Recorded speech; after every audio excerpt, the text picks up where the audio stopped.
right, everybody. Welcome into another episode of the Dropkick Basement.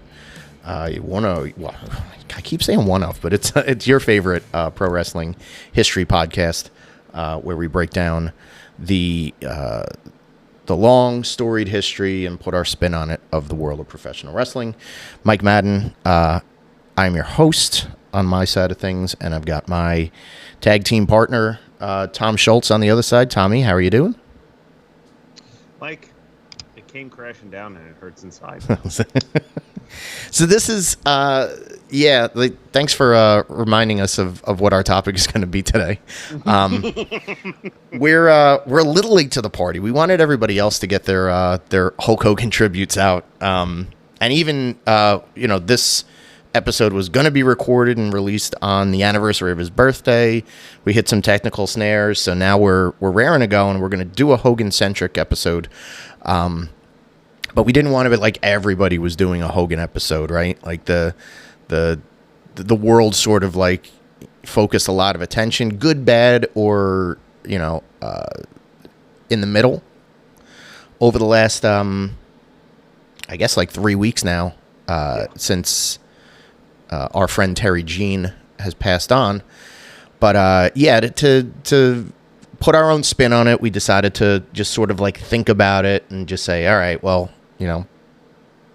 let's not be on the negative side of this, and then let's not also like just basically here's everything that happened in his career, or like but I think there's going to be enough of our spin on this episode to pay enough tribute to Hogan, and without like solely putting the focus on him and it kind of like veering into the muddy territory, which was his life away from the ring. So and I think everybody will and everybody has in the wrestling media world. I guess we're in the wrestling media world, right? Like we're in there. count ourselves as willing participants, but everybody kind of gives you the the backstory of like, hey, this is how I became a wrestling fan, and I wouldn't be a wrestling fan without Hogan, and those are conceits, and we're always going to agree with that. And like, you had the dolls when you were a kid, you had the plush guys or the toys or the posters or whatever it was. All of that is in everybody's memory bank and or their attic. So yeah, we don't have to go real deep into that. So what we've decided to do, our signature, I was going to almost call it a signature dish, but our signature move here at the Dropkick Basement has been to create the dream team of a particular topic. And we've done that now for deathmatch wrestling. Recently, we did that for deathmatch wrestling, and we've done that for a couple different topics through the last few months.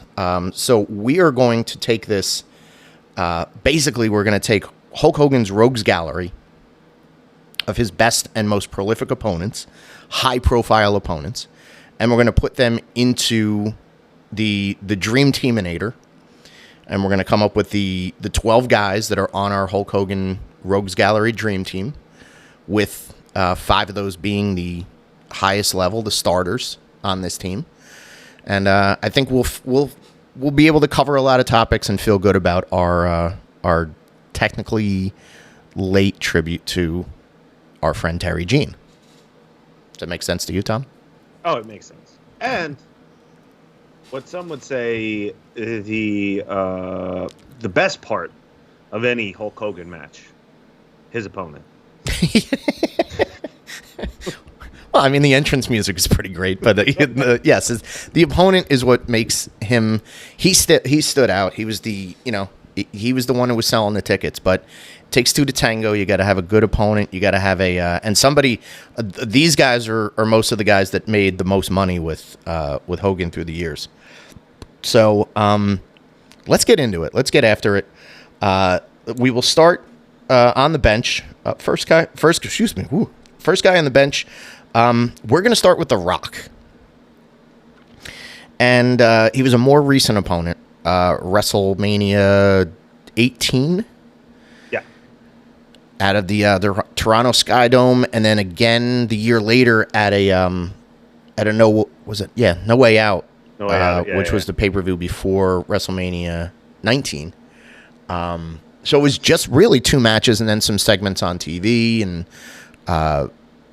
interactions backstage. So I think just because there's a lot of hype behind that WrestleMania 18 match and how it was the passing of the torch, quote unquote, the icon versus icon. It was Hogan's return to WWE. He had just come back in that run up to WrestleMania. And then Rock is one of the 2 biggest stars that they had and that they had built in his absence, for better or worse, like when the business was at its hottest, it was Rock and Steve Austin. So The Rock gets the nod to wrestle him, and they have a above average match. WWE loves to tell you that thing was like so great. It was so over the top. There was so much going on to it. It's not a technical masterpiece. No, not by any means. It's built off of the charisma of 2 guys, right? And two people that wrestling fans, especially WWE or WWF fans, could like point at as these are our top guys from my childhood, and this is the top guy from the current era, and they're finally meeting in a ring, and this is a dream match. After that year of those invasions that they squandered opportunities to have real dream matches, this was really the one that they teed up and they put in the semi-main event of that WrestleMania. So what are your thoughts on Rocky as a Hogan opponent? When it comes to the more recent opponents, and especially that last run that he had in WWF, I would say it's probably the most notable. Sure, yeah, for sure. That match is heralded, for better or worse, for the impact that it made, and it's also the impetus for ditching the Hollywood Hogan and getting him back into the red, white, or the red and yellow, right? Right. Which, I mean, had it not been for that match and the reaction that they got in the ring that night, I don't know that happens so quickly. Of course, yeah. And I don't think that last run goes as well as it did, because I think they wind up sticking with the NWO stuff, which really, if you look, it was not working. It wasn't. Yeah, it wasn't well. It wasn't well played. But you're right. Like it did give them They gave him a very hot nostalgia run. Hogan won the world title again for a little bit there. He ended up being featured on TV a lot. And even like carrying into the next run up to the next WrestleMania, where he did have the rematch with The Rock, and they had a screwy finish. They had Vince got involved, and they did like another homage to Montreal, because you love beating dead horses, and now you're putting Terry in a Montreal screw job with a crooked referee.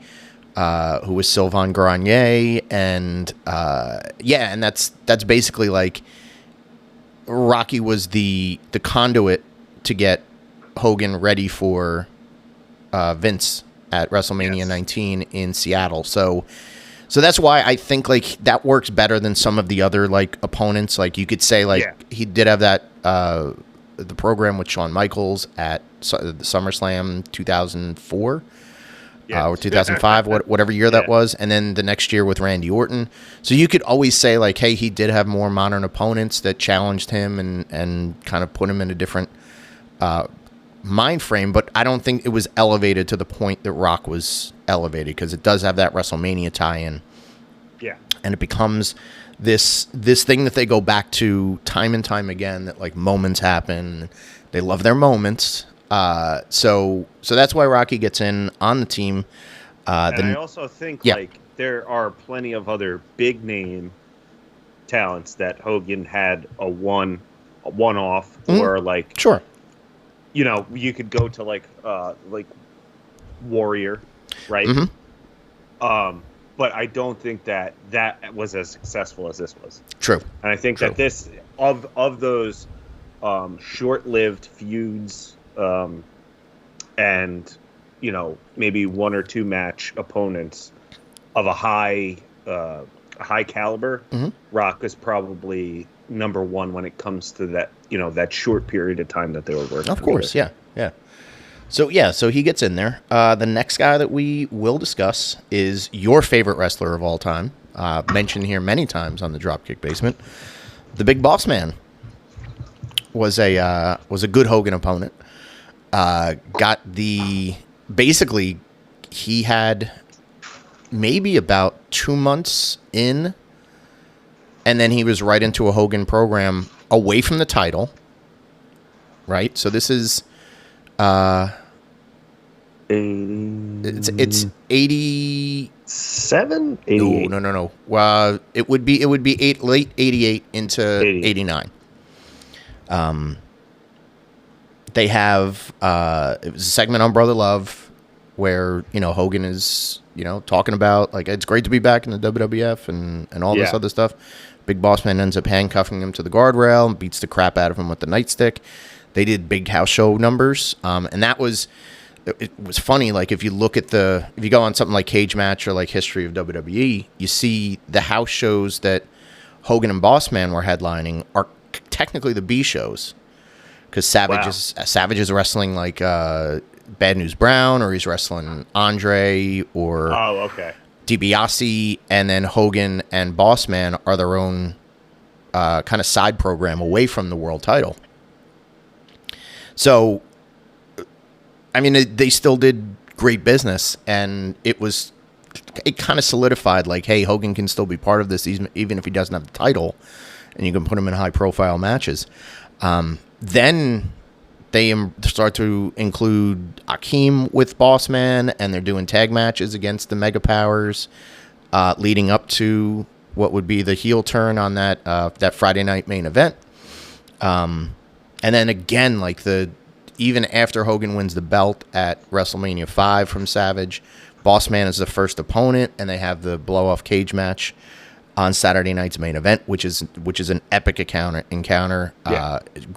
Boss Man bumps his ass off, taking a suplex off the top of the cage, which, if you know anything about Hogan's work, like Hogan he wasn't really a risk taker. So for him to do that and for him to trust Ray Traylor, the Boss Man, to get up for that is that's pretty impressive stuff. So I am very surprised that worked for him, brother.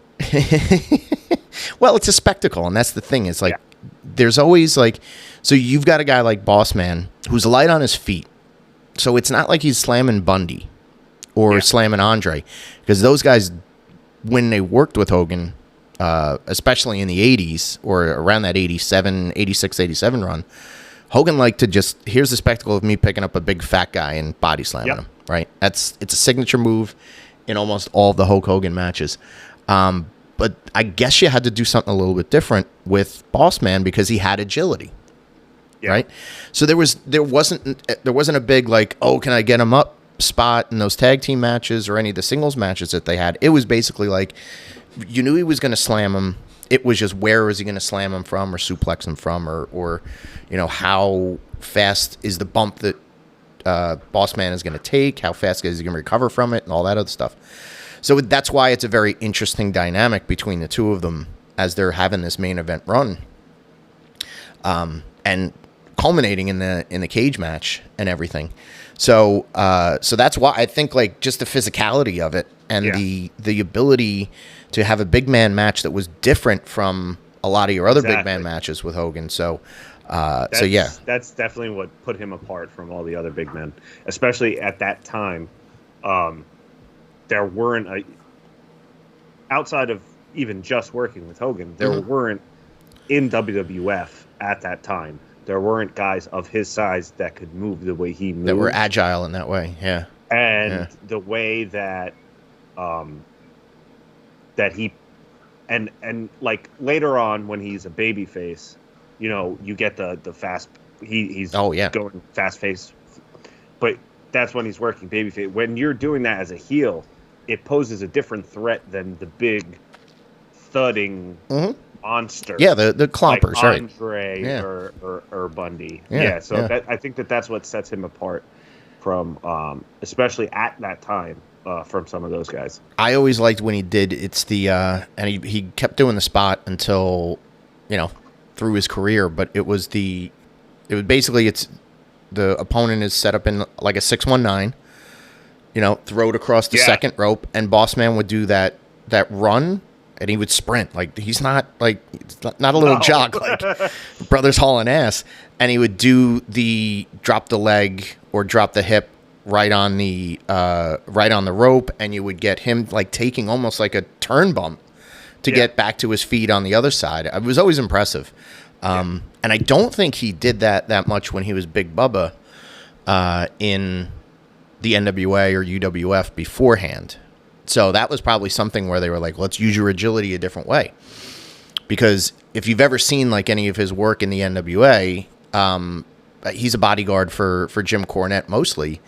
And he gets up for like a big bump at the end of a match, but he wrestled more like immobile big man in especially the NWA. I think he had a little bit more like he kind of worked out the agility a little bit better when he was the UWF champion and he was wrestling, you're wrestling guys like Rick Steiner or Sting, and you kind of have to adapt to them.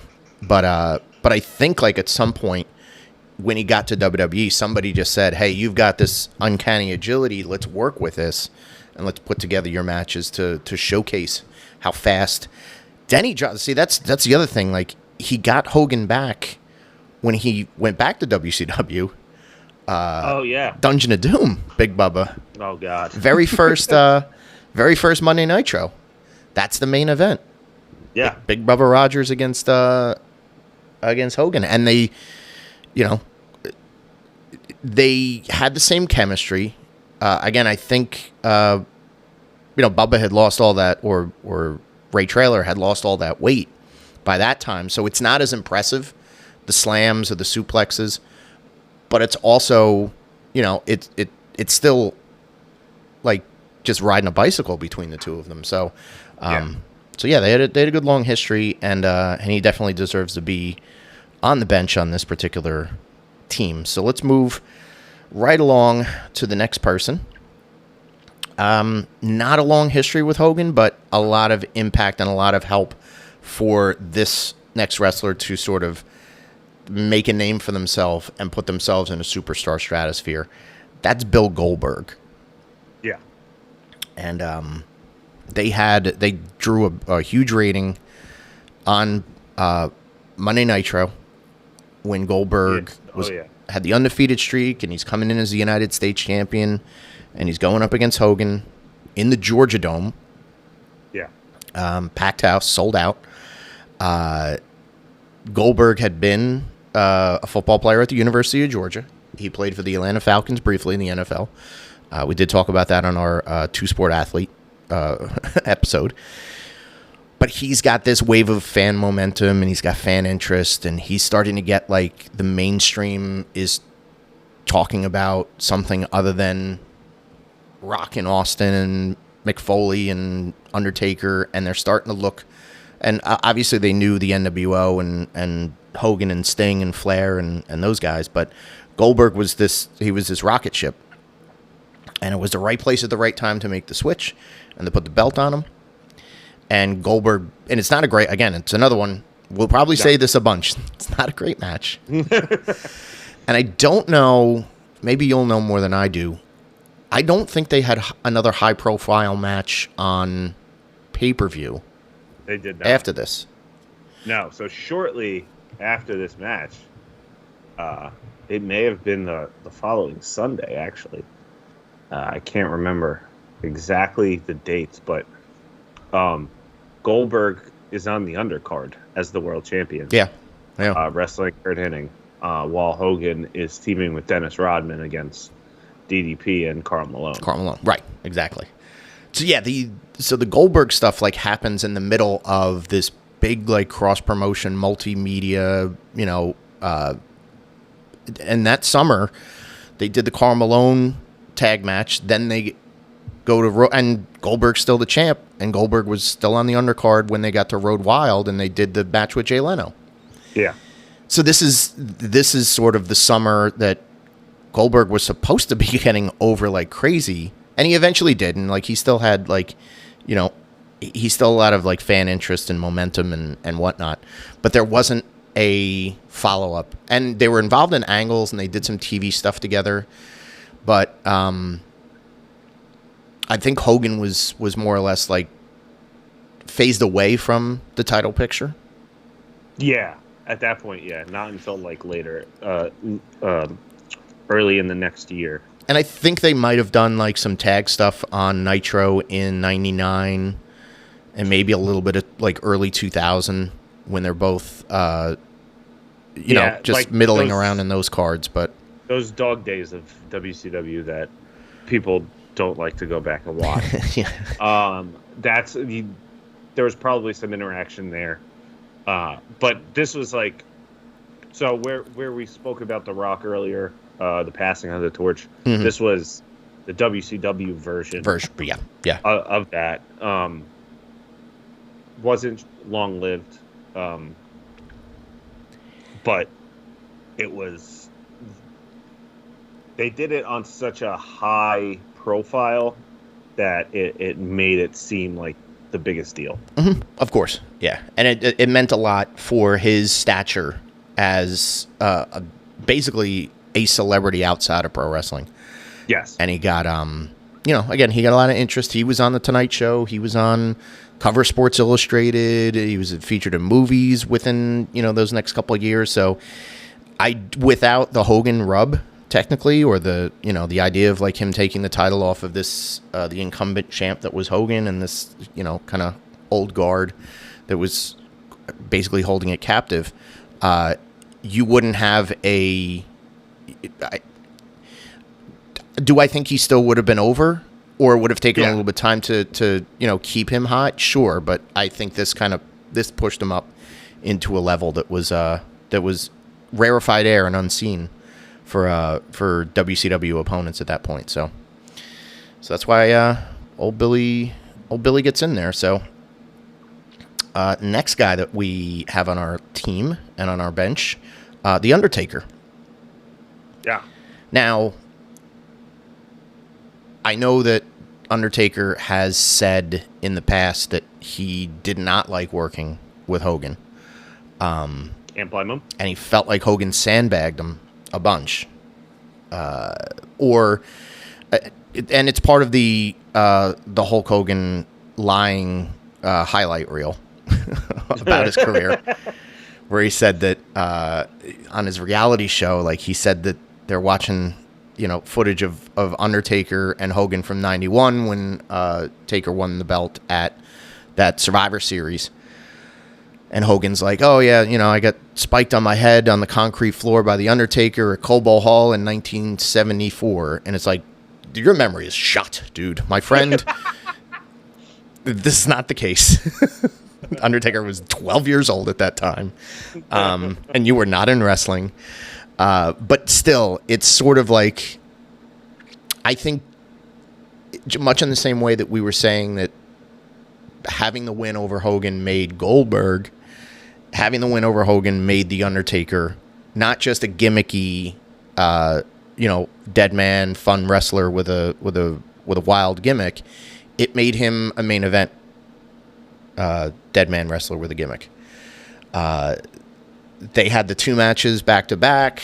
They had a couple main events, around the country. Saturday night's main event. They had a tag team rematch. All through that 92 and the run up to WrestleMania 8. Then, just like his reclamation project, reviving Hulkamania in the summer of 2002, after he had wrestled The Rock at Mania, got the belt from Triple H. His next big opponent right after that is The Undertaker. Yeah. And now they don't have to make each other. They're both established. It's just you're revisiting.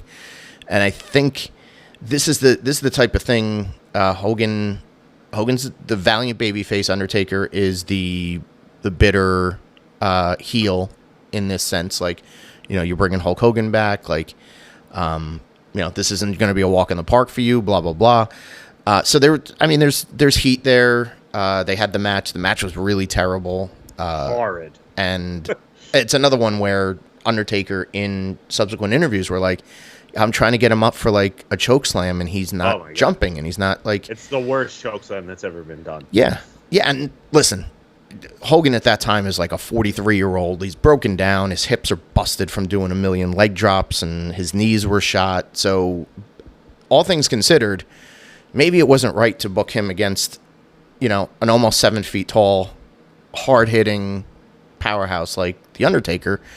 But it's still, you had to revisit that because right after, in that era, I should say, that Hogan got Undertaker to that next level, Undertaker had remained consistent as a main event guy for them, right? So there was no fade.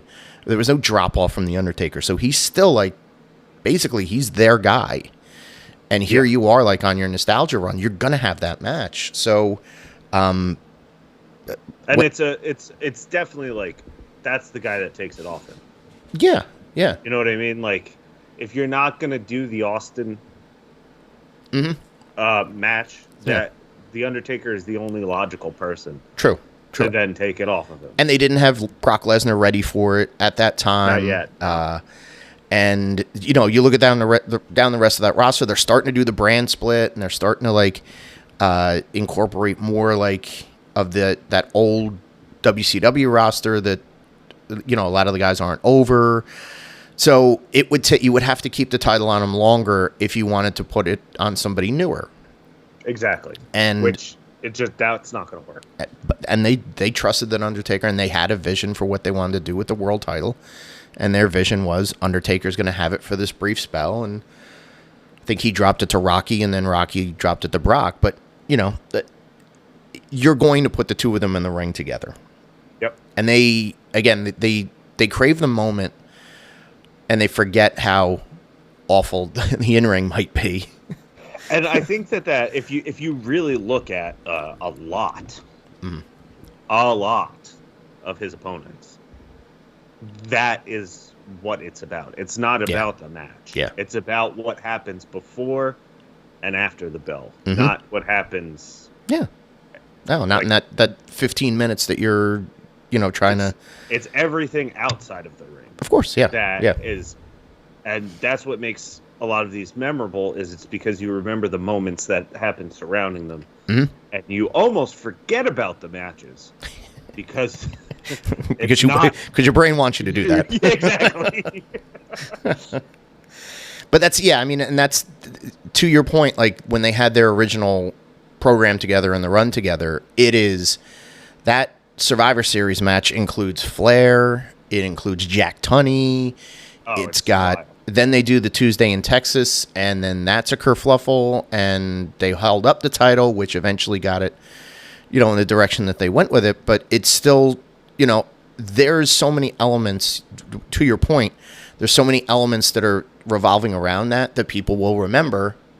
And I remember more the funeral parlor segment than I do the match itself. Yeah. You know what I mean? Yeah.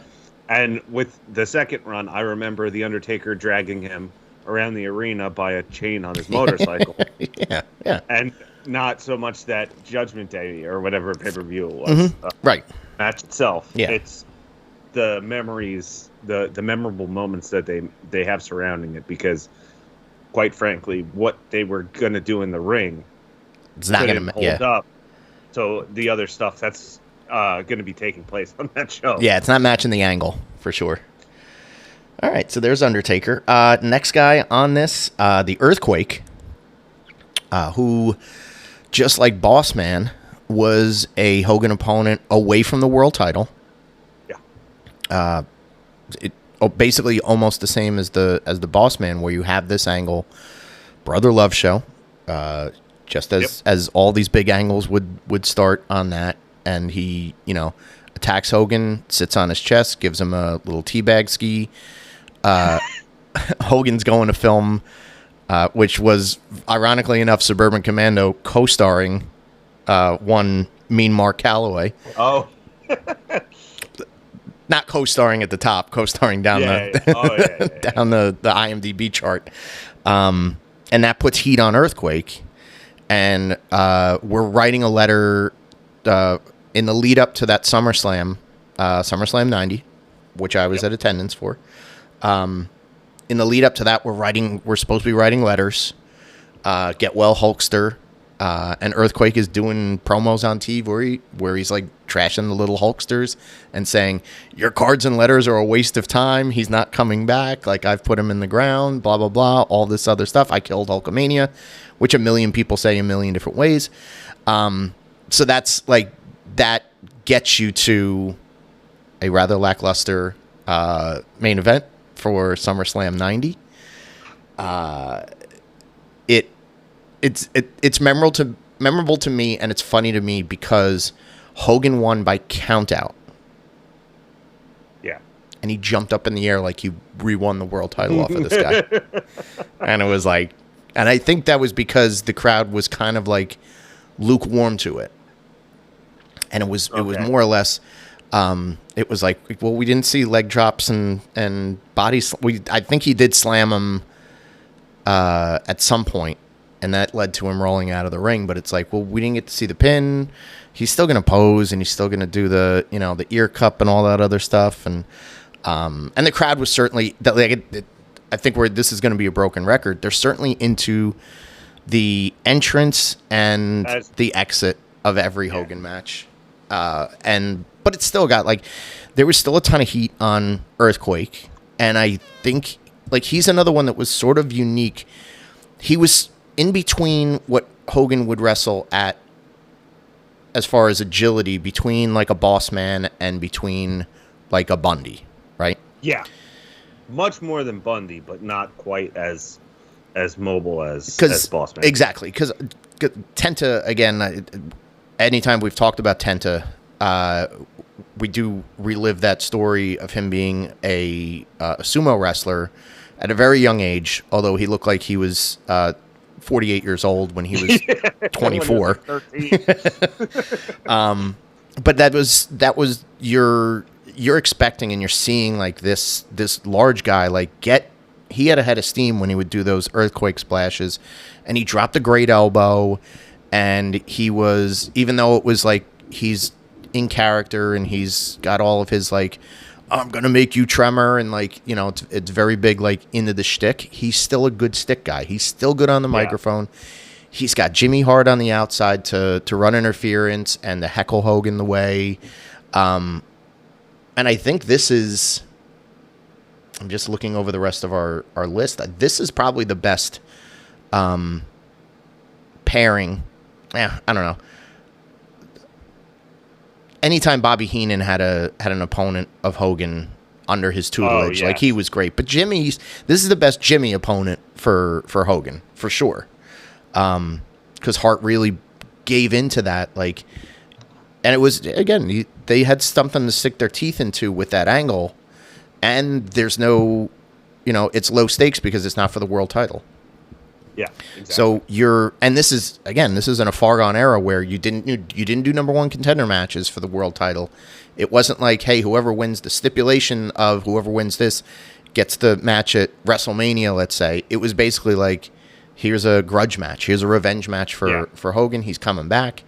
He was supposed to have Tugboat in his corner, and I think Tugboat like turned on Hogan, and then ended up being your friend, the Boss Man, who was in his corner at that time. Yeah. So yeah.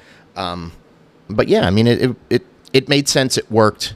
And and I think Earthquake deserves to be in the mention of this dream team for sure. 100%. And before we move on, I'd like you to please, for the audience, read your get well letter to Hulk Hogan. Oh, I didn't write one. Shit. Sorry. Did you think I was going to write a letter to Hulk Hogan? This isn't 1985, brother. Like, as I've said a few times, summer of 1986, when the next person that's on our list turned on Hulk Hogan, it effectively cured me of Hulkamania in that July Saturday afternoon. Mr. Wonderful Paul Orndorff. He's the next guy on our bench, and Orndorff he's close to a top guy here, but holy shit, he's my favorite. I don't know. I have a couple other favorites, but like he was my first favorite heel that went up against Hogan, right? And it was like in hindsight, and the hindsight is so beneficial at this point. You see how selfish Hulk Hogan was, and what a bad friend he was to Paul Orndorff. Almost like if you could rewrite it, Hulk Hogan is really the heel in this story. So Bobby Heenan said it for years. So the history before we even get into the heel turn, Hogan comes in '84, wins the title in January of '84. His first opponent at Madison Square Garden the next month, or it might have been March, but his first Madison Square Garden opponent for the world title is Paul Orndorff, who had come in right around the same time that Hogan did in January of '84, when they had that big that big expansion to national, and they brought in. So Orndorff is originally under the tutelage of Roddy Piper, and they had Roddy Piper as a manager. And him and Hogan did great house show business around in '84. Orndorff he's in the main event with Piper against Hogan and T at the first WrestleMania. Yeah. Super memorable. Then, and Orndorff takes the pin to Hogan in that. Then you get Orndorff as a babyface shortly after that. And him and Hogan are friends, so to speak. Best friends, blood brothers. And they would occasionally, team up on TV. Then you get to the summer of '86. They're going to start teaming up on TV. Bobby Heenan's dogging Paul Orndorff and saying you're in Hogan's shadow. You're, Hulk Jr., sort of convincing him that, you're on the coattails of Hulk Hogan. And it's getting Orndorff steamed. And you know who's not there to take his phone call to prove that they're best friends? Hulk Hogan. He's too busy working out. He can't come to the phone right now. And Paul Orndorff is fuming. So he makes matches without Hogan. They famously wrestle King Kong Bundy and Big John Studd on an episode of Championship Wrestling. Hogan throws an errant elbow while he's running into the ropes, throws an elbow, hits Mr. Wonderful in the eye. Mr. Wonderful sells the eye like a champ. Hogan tries to fight off Bundy and Studd. Bundy and Studd kick the shit out of him. Hogan clears that. Orndorff clears them out. Pulls the Hulkster up to his feet, raises his hand, clobbers him in a clothesline, pile driver. Then we're off to the races on what is their, hugely successful fall of '86 and early '87 run together. They just had chemistry. He brought out a really aggressive side of Hulk that not a lot of his opponents were usually big men, or they were foreign heels, or whatever it was. So Orndorff is throwing hands like crazy. If you watch, I think they had a match at the Spectrum in Philly. That's a pretty physical match from that fall, and they're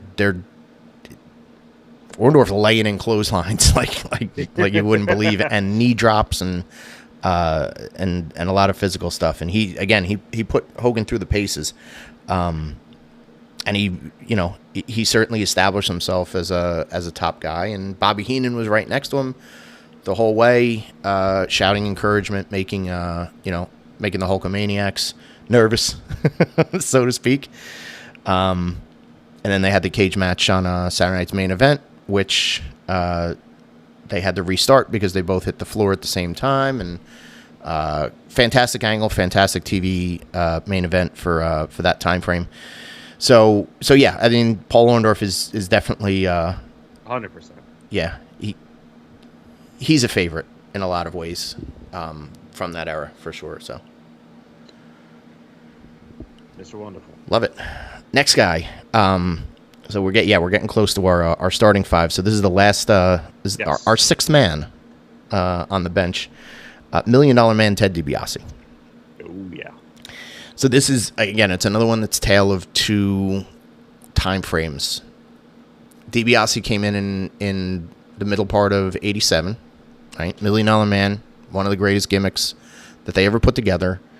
A seasoned veteran and a heat seeker for sure. The rich, I can buy anything. Everybody has a price. The promos, the vignettes, everything. Rob Van Dam kissing his foot at a house show, his kicking the basketball out from the small child. But you didn't get the 10, did you? Yeah. So you don't get the money. Just dastardly shit. Paying opponents off to like take a forfeit loss to him on TV. Teddy was great. And then end of '87, he's like, dude, I'm buying your belt. I'm gonna buy the world title. And I just started. I was watching this recently on YouTube. It was kind of like a recap of that angle. And for a week or two before, like the managers in the WWF were like, because they were jealous that DiBiase was going to do this. Yeah. So you had like Jimmy Hart and Slicker on TV. They're like, there's no way. You can't let him just buy the title. I have guys that are in front of him as number one contenders. Like, how dare he think of this? So not only does he have the heat that he's created with the fans, now he's got the heat amongst the heels. That's awesome. And it was just, and I think they did like a backstage segment with like Sean Mooney not Sean Mooney, but like Craig DeGeorge, one of those other scrubs, tried to interview Hogan about it. And they were like, well, what are you thinking, Hogan? And he's like, I'll tell you my answer next week. Like, I have to think about this, And it was almost like, well, holy shit, might he sell the title? And you're thinking of this scenario of like, all right, if DiBiase can buy the title, well, what else can happen in this company? Hogan obviously turns it down. Hell no. And everybody goes nuts. Leads to the DiBiase involvement with Andre the Giant, as he basically had made the side deal with Andre for that Friday main event, which drew a huge rating on television. Hey, man, if you win this belt, you sell to me immediately, right? And Andre's like, you got it, boss. And that's exactly what he did. Throws everything into turmoil. There's crooked referees. There's chaos. There's Jack Tunney announcements leading to the tournament at the next WrestleMania. And then subsequently, like, DiBiase pairs off with Savage, and then Hogan goes to shoot a terrible movie. And but they reconvene at SummerSlam. Yes. Mega Powers, Mega Bucks. This issue isn't dead. Which is, again, it's another spectacle main event where you've got Jesse Ventura as the referee.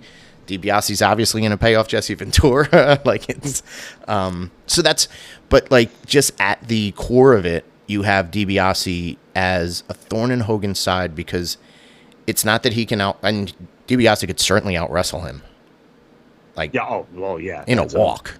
And even Hogan probably understood that, but you have something far beyond it where it's like, now it's not just I'm going to out wrestle you. Like, I am out thinking you, and I can outspend you to throw you into turmoil. Making Hogan the All-American, like, I'm sticking to my guns. So it certainly gave him his due.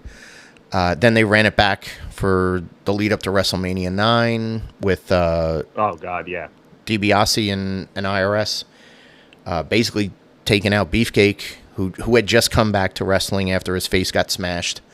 And then they had that tag team match in the undercard, and things went haywire at the end of that night, away from Ted DiBiase. But Ted DiBiase, so that's what's pretty solid about Ted, is that, like, it doesn't matter like what time frame that you're thinking about it. You could always put a Ted DiBiase against a Hulk Hogan, and people are going to buy it, and it makes Ted a far more important person. Or I think with DiBiase, when he was in late '87, it sort of like speed runs him to that world title picture a whole lot faster than trying to build him the natural way. So exactly. Yeah. The gimmick, perfect, and the main event angle, still one of the all-time. All-time greatest. Yeah. So let's move along to our top 5, our starters for this dream team of Hulk Hogan's Rogue Gallery, and we're gonna start with Sting. Yes. Now you've talked about Sting. You've talked about Sting in a full episode tied to his AEW retirement. Yes. And give me your recollection of Sting's involvement in the very beginning of the NWO angle and how it led to this big main event that they had. Oh, so you have Sting as part of the Team WCW against the Outsiders. Obviously, you get the Hogan heel turn at the end of that match to form what is then known to become the NWO. From that angle, you have Team WCW questioning whether or not Sting is loyal to WCW or if he was seen with the NWO. Causes Sting to go away for a while and turn into the Sting that I would say that is best known by the majority of wrestling fans as the Crow Sting character. Yeah. Who for I think over a year didn't speak. Would only be seen in the rafters of the building. Was not competing. Yeah. Very often. And was kind of the foil to the NWO. This was really... Now, you do have... In the midst of this, you do have Hogan losing the title to Luger. True. And I think that was to pop a rating. I don't think that they really had any faith in... Oh, no, yeah. And I also think that had they not have done that, the Sting win would have been even bigger than it was. Yeah. And the fact that they fucked that finish up so bad. But well, let's talk about that. I think that's a key component to this. And again, it's obvious that like Sting in the build, everything, he's a great opponent, but I think some of the shine comes off of it because that finish was so wonky. It was wonky because Sting was, from all accounts of what you hear years later, Sting was supposed to go over clean. Yeah. And there was a change of heart day of, or soon... Around the time of the show, there's a change of heart.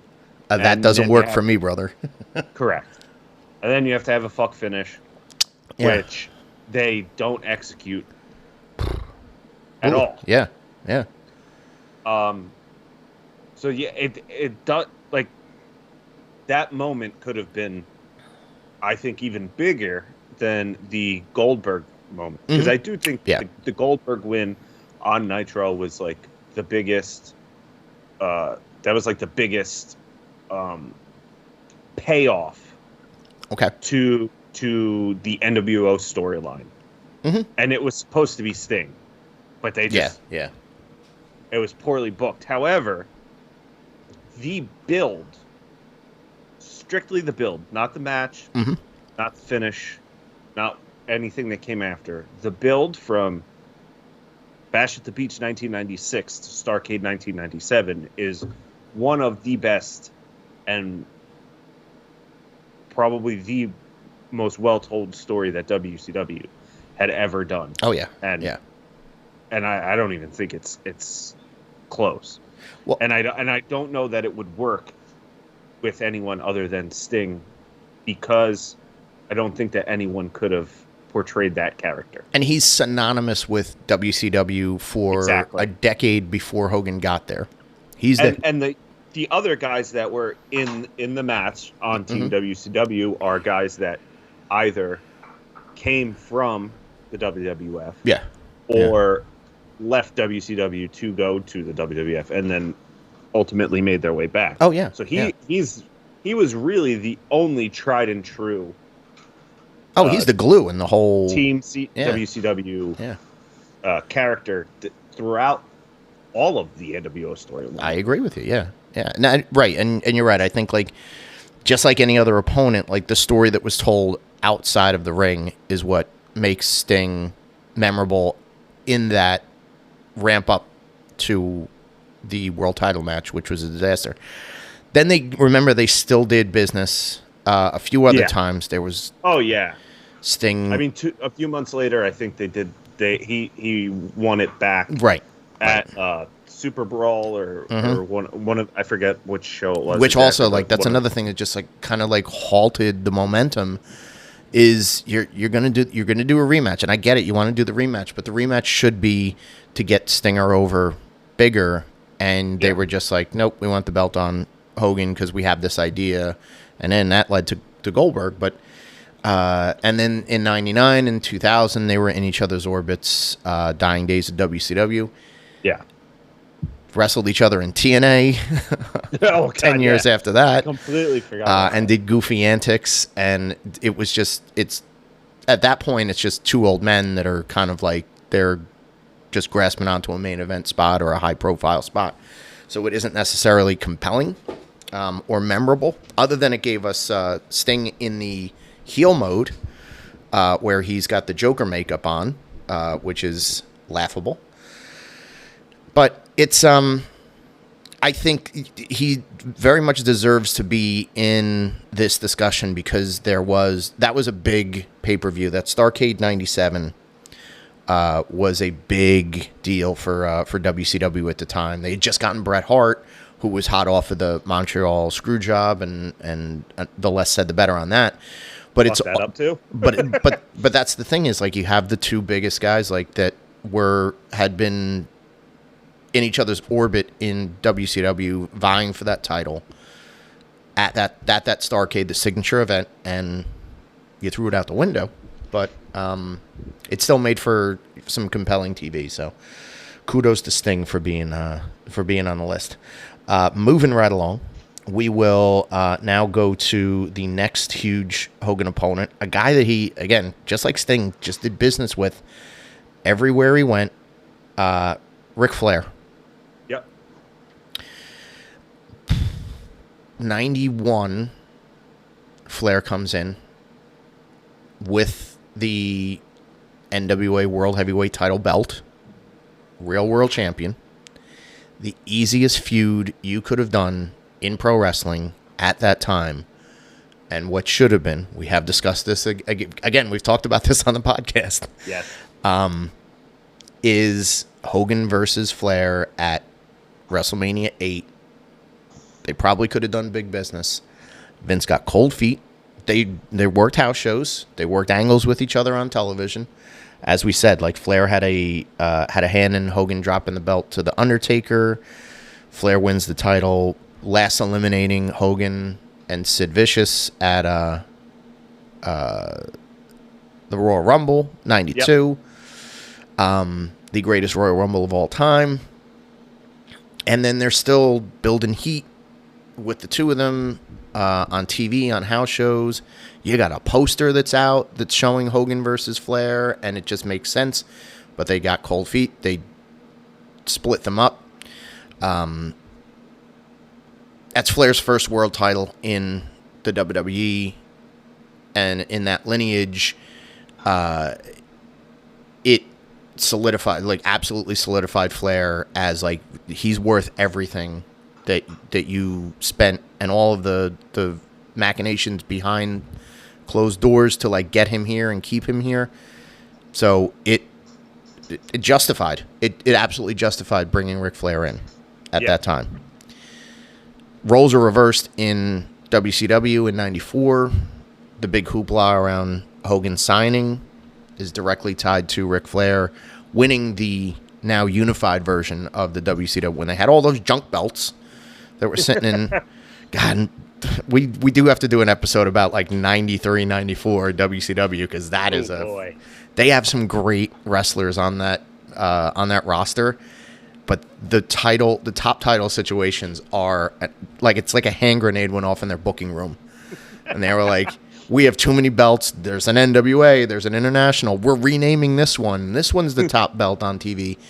It was just 16 different tag team champions. Yeah, and you got tag team titles changing at like Disney tapings before they're on pay-per-view, and it was just so gross. But at the end of the day, when we finally merge at the top and we've got, one true title to rule them all, that's when we have the real kickoff of the Flair and Hogan story. And they're good opponents, and that actually, I haven't really said this a lot, but that first Ric Flair Hulk Hogan match at the Bash at the Beach in '94, that's a very good match. Sherry Martell's managing Flair at the time. She takes some great bumps in that because Sherry would be up for anything. It's a lot of fun. There's a lot of like a Hogan buffoonery in it, but Flair's a great opponent because now you've got somebody in ring. Like DiBiase was great, Orndorff was great, like in ring guys. We talked about Boss Man, but Flair, he just knew how to kind of ramp up that dastardly, dirtiest player in the game vibe around Hogan to really make sure that everybody was on Hogan's side. And again, he's an outsider coming into WCW. He's very beloved. Yeah. He's a cultural icon. All the accolades as he walks in the door, and he's going to win the title on his first match in, but it's Flair that does because Flair's the one that wanted him there to begin with. Historically said, hey, we can compete. I can talk to Flair.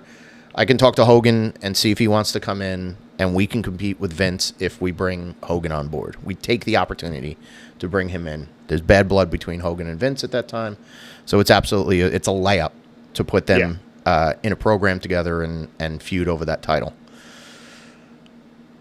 The feud with Flair was almost like 2 years long, though. Yeah. And they, goddamn, the first year of Nitro is such basically it's an elevator. That's insane. Ups and downs. There's really fun angles and great matches, and a lot of your undercard that they relied on for that, 83-week run beating WWE. A lot of that undercard was built up at that time, but your main event scene was slap job. Yeah, it was the Hogan and Savage show. It's against Flair and the Horsemen and the Dungeon of Doom and fucking Beefcake and all of this other mess. But at the core of it is you still have, again, you have Hogan and Flair kind of circling each other in all of this other murky mess. Hogan turns heel. Flair is now one of the Mr. WCW guys all of a sudden, who's like, hey, we got to save this place. Kind of is a tweener, gets involved with the NWO, gets himself spray painted, and gets the dog shit kicked out of him a bunch of times. And it's basically like a Hogan fall boy for, another like year or 2 years, like on and off. Like if they really needed to like get something going, the core of it would usually revolve around like whoever Hogan is most comfortable in the ring with. And if you reverse the roles, and especially if you're doing it in the Carolinas, Flair is the perfect opponent. But now Flair's going to take so much abuse in the lead up to this because the NWO has to look strong as hell. Yes. It's even worse in like late era WCW because you got for a while their teammates, and then Hogan's back in red and yellow, and Flair's back as the dirtiest player in the game. And he's wrestling in street clothes every time. Right, and he wants to be the president of WCW for some fucking reason. And And it just like they lost the directions, and they lost the directions, and they had 6 million screws on the floor, and this bookcase was not put together. So, what makes it even better is these two couldn't quit each other. No. There's another opponent on this list that really can't quit, Terry Jean, but Ric Flair is so tied to him. They're in WWE together. Hogan is with the NWO. Flair is the GM or the owner of Monday Night Raw or something, some rigmarole, and they're on TV together. They're having dumbass matches. They get together again. TNA, the graveyard. They get together in TNA again, opposite each other, and I actually like. I know a lot of people kind of want to shit on that time in TNA. Ric Flair was very fun in TNA. Yes, he was. I'm putting Ric Flair over in TNA.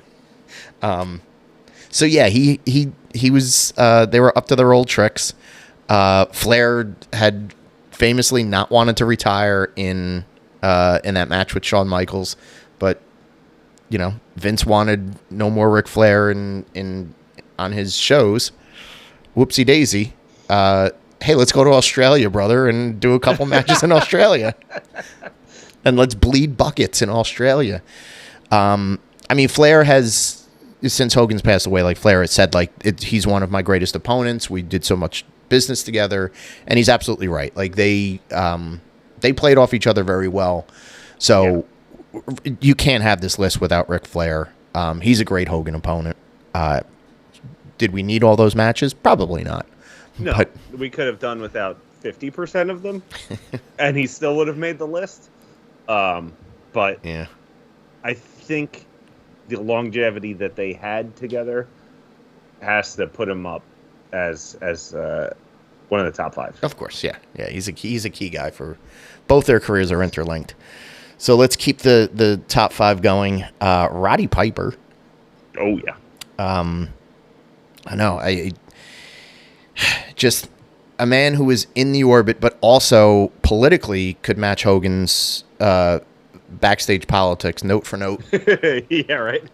I ain't doing no jobs for Hulk Hogan. I'll wrestle him all, and they wrestled all over the country in '85.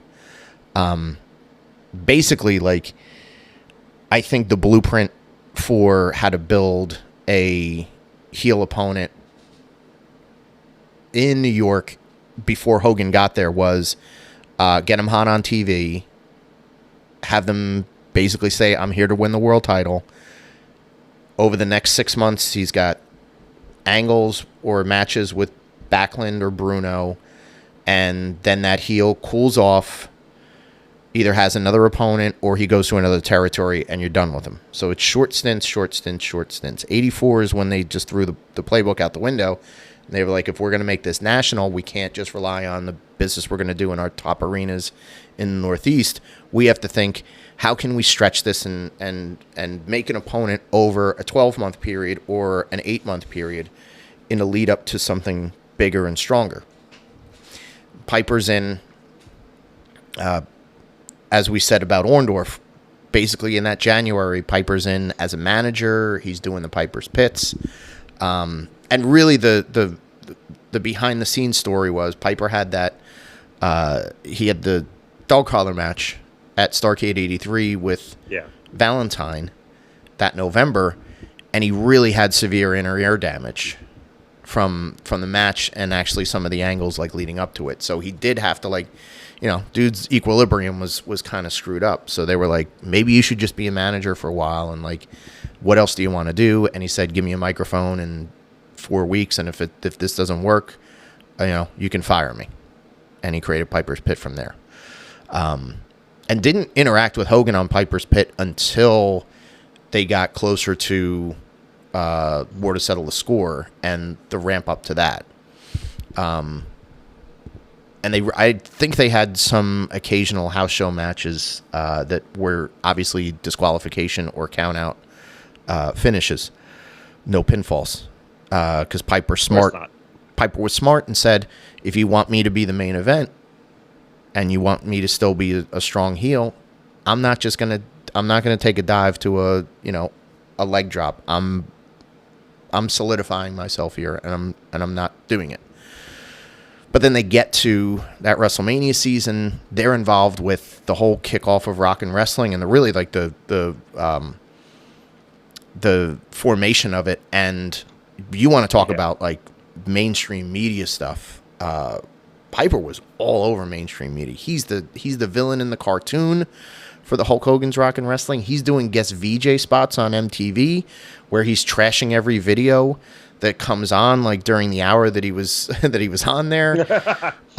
He's on talk shows. He's doing Saturday morning cartoon like previews where he's totally gimmicking up and he's verbally sparring with like Pee Wee Herman, and Pee Wee Herman saying Hulk Hogan's name, and and then you have WrestleMania, and then the year after WrestleMania, it's all Piper and Hogan is all anybody could talk about. Fun fact, other than the match that was the War to Settle the Score, which was simulcast on MTV, Hogan and Piper did not have a singles match at Madison Square Garden during their entire tenure there. Wow. Tag team matches, or they would be on the card wrestling separate people, but that was the only time they had a one-on-one match at Madison Square Garden, which again just breaks the template because you had the 3 matches with the world champ. You'd have a count out, or a DQ, or some sort of inconsequential finish, and then you would have the gimmick match or the blow off at the end of it.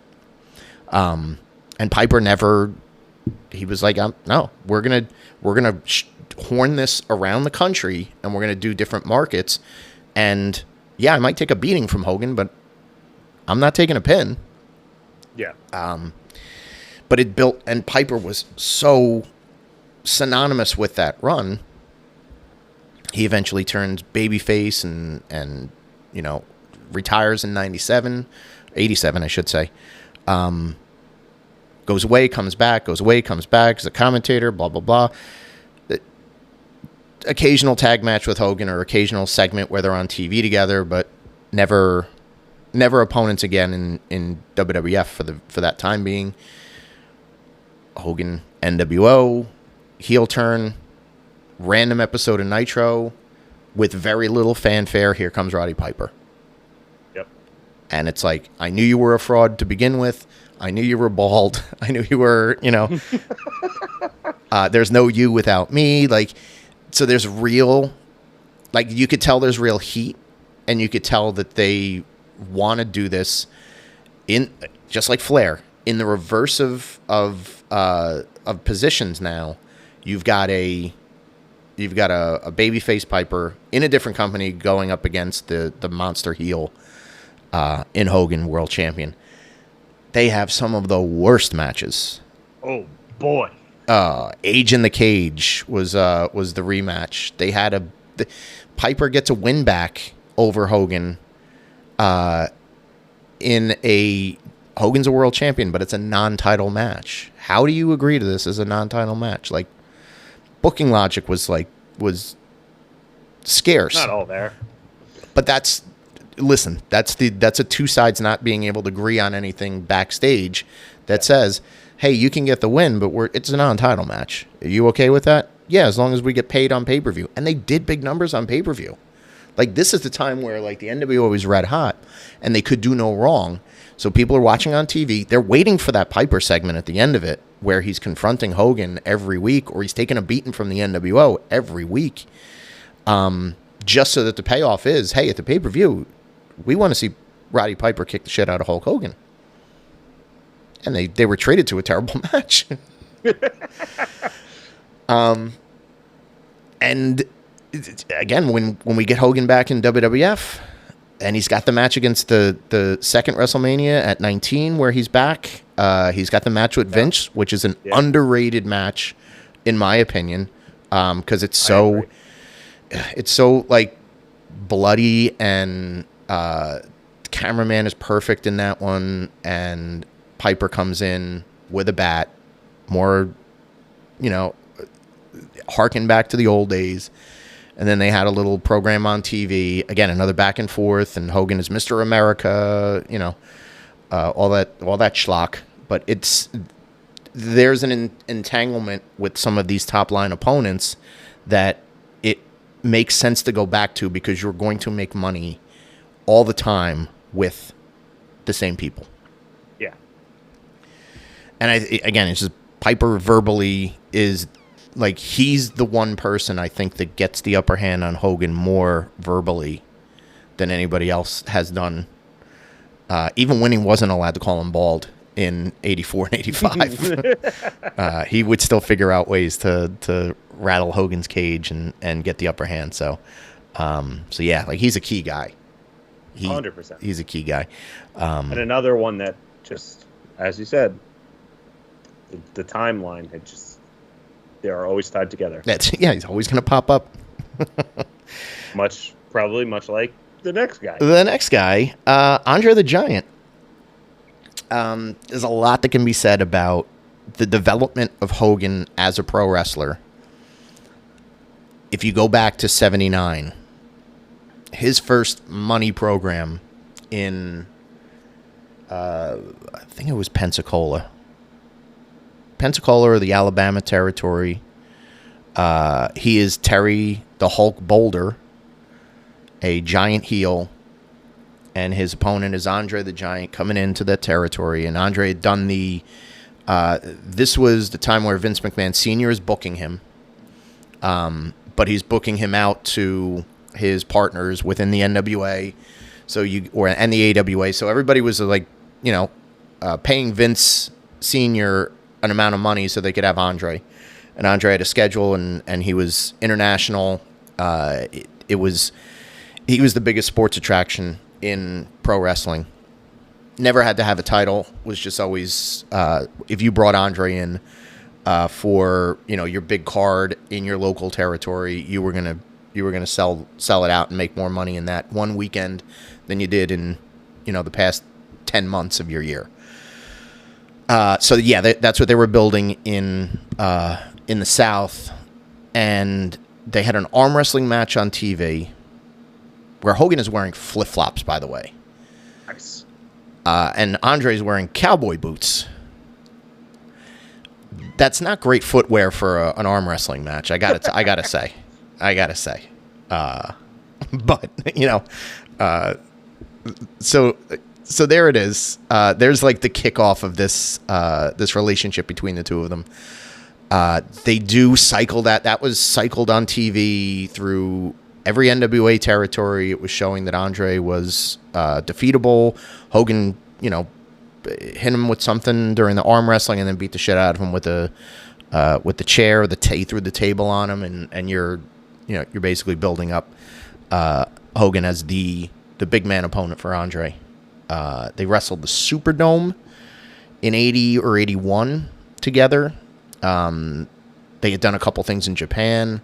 So they're already interlocked before they even get to Shea Stadium in 1980. And Shea Stadium in 1980, they're on the undercard in a match that it's the first time that Andre had taken the body slam in the WWF, and that was Hogan. Despite what they want to tell you is that he had never been slammed until 1987 by Hulk Hogan. Andre took 1 million slams from 1 million people in different places. But it's still like that's the scene in that Shea Stadium show where you've got now you've got something that's a real opponent for Andre, and they did some business in Philadelphia, Washington, D.C. So it got Hogan on the map, and it got Hogan noticed. Actually, it got him noticed for Rocky III. Everything, all the momentum for Hogan comes full circle. He's the champ. By the time they get to 87, Andre does the heel turn that no one saw coming. Mark my words, in that time, nobody saw Andre the Giant as the bad guy. He had never been a heel anywhere other than Japan. He had never been a heel. because he was portrayed as lovable. He's an attraction. He's the big smiling giant who, you know, if you piss him off or you cut his hair, he's gonna do you in and he's gonna sit on you. But here's the first time he's paired up with Bobby Heenan. Again, it's just Bobby Heenan is the perfect sounding board for somebody who wants to go against Hogan, and he can justify it. Hey, this man was your best friend, and he was undefeated. Again, bullshit. And you never offered him a title match. You're very selfish. You're this, you're that. So Heenan's lining all of this up, and Heenan was perfect in that build to that WrestleMania 3. I think more so than anybody else, Bobby Heenan sold tickets to that show. Correct me if I'm wrong, but I will not correct you. He's a key component to everything, because Andre wasn't. Listen, he's not a smooth talker. No. He's a little marble mouthed, and those marbles are French. So you got a very deep accent. So obviously we have the matchup at WrestleMania 3, Al Snow's favorite match. And they did big business. Somewhere between 78,000 and 93,000, depending on what side of the coin you want to flip. I mean, I've heard 195,000. Yeah, right. Yeah, exactly. But it's the biggest wrestling card of that era, and up until that point, nobody touched it when it comes to coverage and the scope that it had. And those two guys are on the top, and justifiably, thanks Hulkster for the house. They still feuded every chance they got. They were in each other's orbit on TV. Andre took time off after that to do The Princess Bride. But it was a rivalry. As we said, he got entangled in the Ted DiBiase stuff. Gets the TV match on the main event where he drops the title. Hogan drops the title to Andre, then sells it immediately to DiBiase. There's so many instances in that time frame that like those two are fused, right? And they were always business when they were fused, because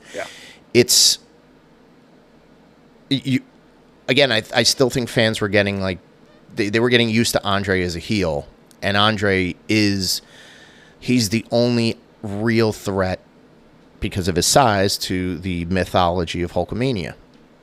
So you'd be stupid to say like, hey, let's blow this off at WrestleMania 3 and they'll never touch again, right?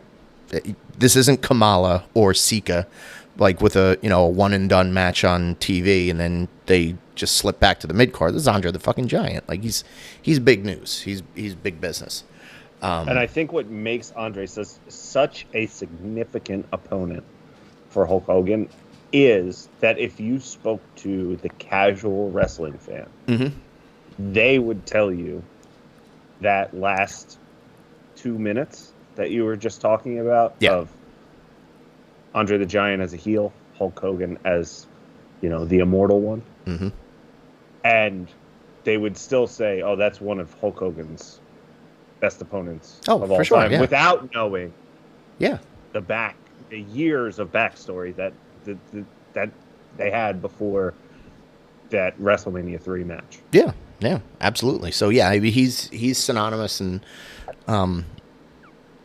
it's really I guess it's an endorsement at some point that Andre trusted him enough to say like, all right, we're going to do business everywhere we go, but once we're established somewhere, we're going to do, bigger business. And Andre was on board for it. And Hogan obviously, was probably making some suggestions, and he's like, I know I can, even though, it's a big man, it's a man bigger than me. And, we're not going to have a masterpiece in the ring.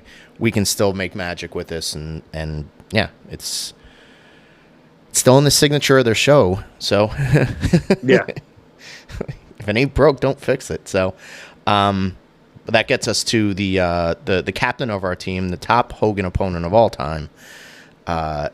In the ring, behind the scenes, they're probably having quite an argument in whatever part of the afterlife that they're in.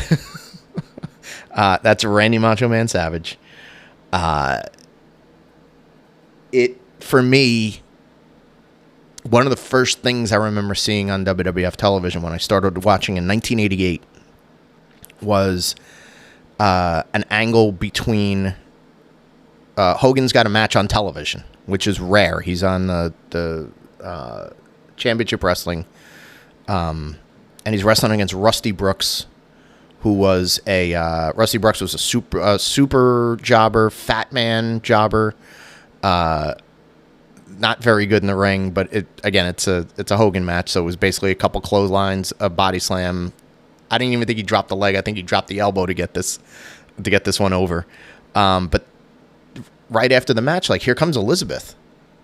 And Elizabeth, at this time, she was demure, but you didn't really hear from her a lot.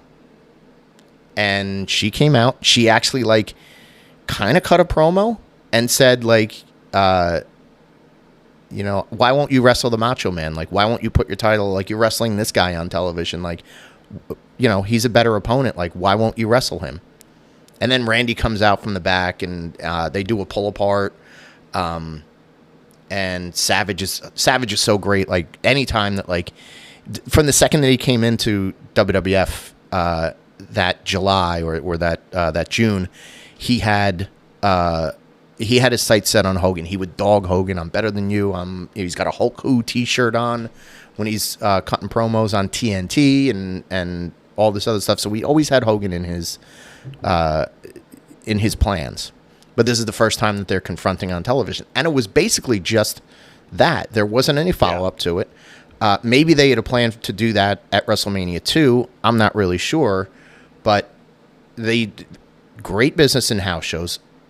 When we're talking about a Hogan opponent that on par with, like, a Flair, a DiBiase, or an Orndorff, Randy Savage had Hogan's best matches. Oh, 100%.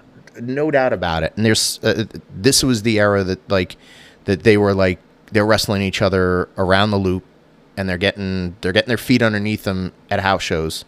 They had a series of house shows at Madison Square Garden in '85 and early '86. They had and they had this business, sort of like under their grasp for a while. Up to the point where Savage turns babyface in '87. We've got the angle with the Honky Tonk Man and Savage wrestling for the IC strap, and Honky Tonk and the Hart Foundation are getting the jump on Savage. Elizabeth goes to the back. Who does she bring out? Old Terry Jean to save the day. Mega Powers start. They do that handshake 9 times during every segment of that of that Saturday Night's Main Event. They're at this point they're linked as friends, partners. Savage starts to get the momentum. He's got the rocket for WrestleMania 4. Wins the belt in the tournament. Hogan absolutely. Savage is justified in saying that Hogan stole a spotlight from him in that match. He's got chairs. He's hitting DiBiase with it. That sets up the elbow drop. And then, he doesn't just leave the ring after Savage wins the title. He's got to run outside and grab the belt for Savage and then put it on him. And then, he's standing there pointing at Elizabeth and Savage. So Hogan was certainly trying to yank that spotlight. Again, as I mentioned before, when I talked about Paul Orndorff, Hulk Hogan is a bad friend.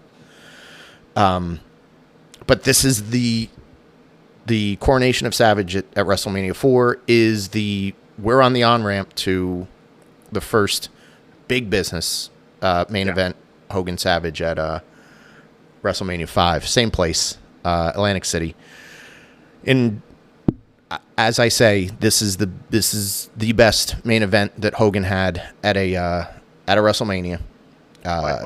Savage is a madman in this, and I think he had like he had like bone chips in his elbow, so he was kind of fucked up because that was all wrapped up. There was no like injury reported before, or no, he wasn't out for any period of time. He just wrapped that thing up, and but yeah, he had a messed up elbow. But Hogan takes the belt from him. They do blockbuster business after that WrestleMania. they were tried and true, like, blood brother opponents for a good 2-year run there. Yeah. Any combination. You got SummerSlam main events. You got Zeus. Sherry Martel is Sensational Sherry is involved. Hogan's got Liz in his corner. They blew it out of the ballpark everywhere and anywhere. And forever, again, in that WWF bubble at the time, like, they're always, like, Savage is still, like, talking about going back and getting the title. Even a year later, 2 years later, he's still talking about going back and get the title from Hulk Hogan. So they're always in that sort of perpetual rivalry. We get to WCW in 95. Savage comes aboard. Who does he want to team up with? Let's get the old Mega Powers up and running, and there's more friendship and there's more teaming, but there's always something in the back of the Macho Man's brain that he's no good. He's still not really a good friend to me. He really isn't. And he wasn't a good friend to him backstage. I'm just pointing that out. They didn't have a match against each other for quite a while. I mean, I know that, like, Savage is the one that Hogan officially turned on to join the NWL. Yes. So he dropped the leg a couple times on Savage which is funny because if you think about it, like, who were the two most WCW guys that were in that match that you probably could have dropped the leg on, and you choose to fuck Savage? Bad friend. Bad friend. But I don't think they had. Not until that Halloween Havoc. Okay, all right. So they did have a match. The cage match. Okay. At Halloween Havoc, 1996. Then, shortly after that, Savage turns NWO. Yes. And you're like, okay, here's the perfect opponent for Hogan, and here's a guy we can have him chase him for a few months and have, like, real heat and rematches, and perfect story. You're a bad friend. And they cut it off because they wanted to put Savage in the cool guy group of the NWO because he was the loose cannon, so to speak. So I guess that was like early. I guess it would have been early 97, late 96 that he joined the NWO. But then again, like, later on, they would have matches. Like, even when they were in the NWO together, they would have matches. And it was sort of like, that's where it's like, we've gone to the well too many times. Just like Flair, we went back to this way too many times. Then you're learning that, like, there's real backstage animosity. Savage wants to kill him. There's a rap album that's eventually released with Be a Man Hulk and all of these other Hulk Hogan diss tracks. But nobody made money together in the way that Hulk Hogan and Randy Savage did. Yeah. You can kind of go to bat, as we did for, like, the rest of the guys in the starting five, like, all made good money, but Savage made consistent money with them and was always willing to take shots at him that you're kind of saying to yourself, is there a little bit more behind this? Does Randy really have a problem that we should discuss? So yeah, I think that puts him, and that pushes him to the captain of the. He is the Michael Jordan of Hulk Hogan. Of Hulk Hogan haters. So that puts it all together. Another successful dream team envisioned for you all right here on the basement. Is there anything that we left out? No, I don't think anything that we left out. I mean, there were probably a few honorable mentions, but nothing crazy. And I think like one or two Iron Sheik Ultimate Warrior could have been. Yeah, I was just gonna say.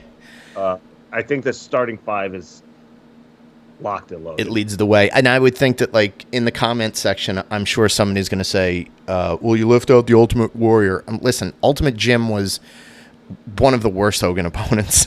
I can't say that enough. If we do the reverse, if we say the anti-Dream Team or the Scream Team, he might be the captain of the Scream Team of Hogan opponents. But But yeah, I think because for WrestleMania 6, there's also Halloween Havoc. yeah, exactly. Yeah, and there's fireballs and trapdoors that didn't work out right, and there's mirror images and ooh. Again, another episode that we talked about, that rebooking that Halloween Havoc. Go back and listen to that shit. Yes. Tell me that Ultimate Warrior is a great Hogan opponent. Or actually, take it a step further and go back and watch that shit and realize that this wasn't good business. So yeah, I mean, that'll wrap us up. Thanks, Tom, for contributing and throwing your 2 cents into this. Oh, yeah. And we hope you all listeners have a great night, and we will see you at the matches.